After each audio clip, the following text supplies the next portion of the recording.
I was 18 years old when I got married. I belonged to a very conservative family, a Baloch family, where good daughters never say no to their parents. My father wanted me to get married, and all I said was, if that makes you happy, I'll say yes. And of course, it was never a happy marriage. Just about after 2 years of getting married, about 9 years ago, I met a car accident. Somehow my husband fell asleep and the car fell in the ditch. He managed to jump out, saved himself. I'm happy for him. But I stayed inside the car and I sustained a lot of injuries. The list is a bit long. Radius ulna of my right arm were fractured. The wrist was fractured. Shoulder bone and collarbone were fractured. My whole rib cage got fractured. But that injury that changed me and my life completely was the spine injury. Many people came to rescue. They gave me CPR. They dragged me out of the car.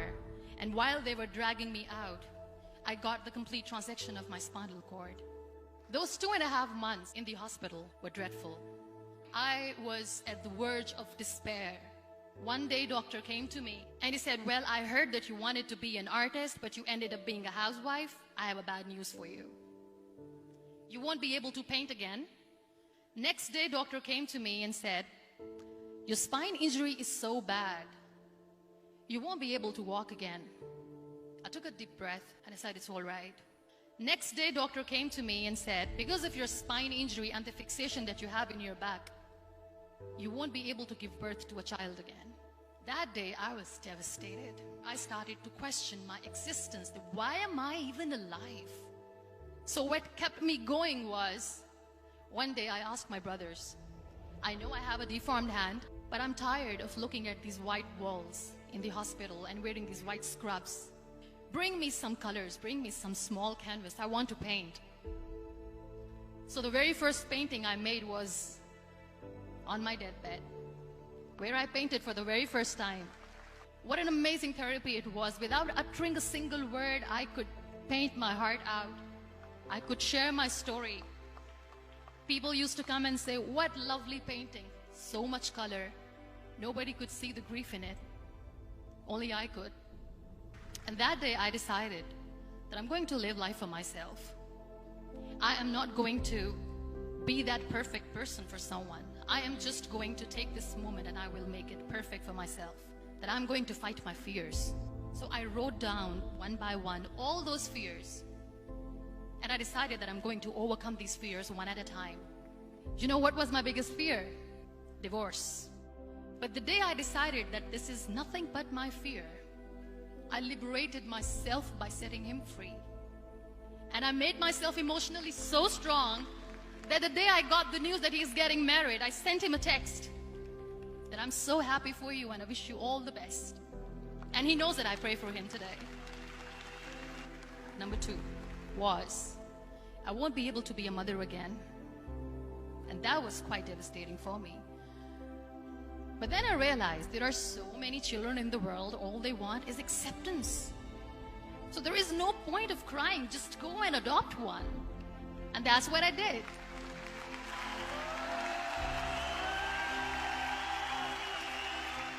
I gave my name in different organizations, different orphanages, and I waited patiently.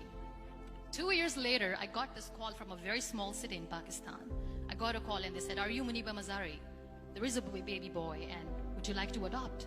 I could literally feel the labor pain. I said, yes, I am going to adopt him. I am coming to take him home. And that day, I was 2 days old, and today he's 6. You know, when you end up being on the wheelchair, what's the most painful thing?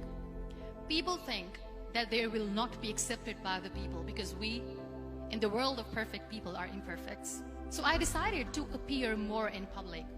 I started to paint. I have done a lot of modeling campaigns.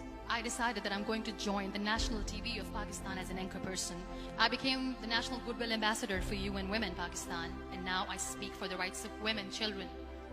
I was featured in BBC 100 Women for 2015. I'm one of the Forbes 30 under 30 for 2016.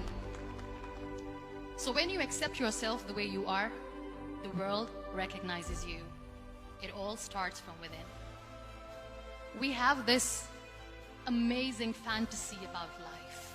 This is how things should work. This is my plan. It should go as per my plan. If that doesn't happen, we give up. I never wanted to be on the wheelchair.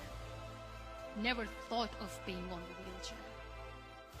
This life is a test and a trial, and tests are never supposed to be easy. So when you are expecting ease from life, and life gives you lemons, then you make the lemonade, and then do not blame life for that. It is okay to be scared. It is okay to cry. Everything is okay, but giving up should not be an option. They always say that failure is not an option. Failure should be an option, because when you fail, you get up, and then you fail, and then you get up, and that keeps you going. Embrace each and every breath that you are taking. Celebrate your life. Live it. Don't die before your death. Real happiness lies in gratitude. So be grateful, be alive, and live every moment.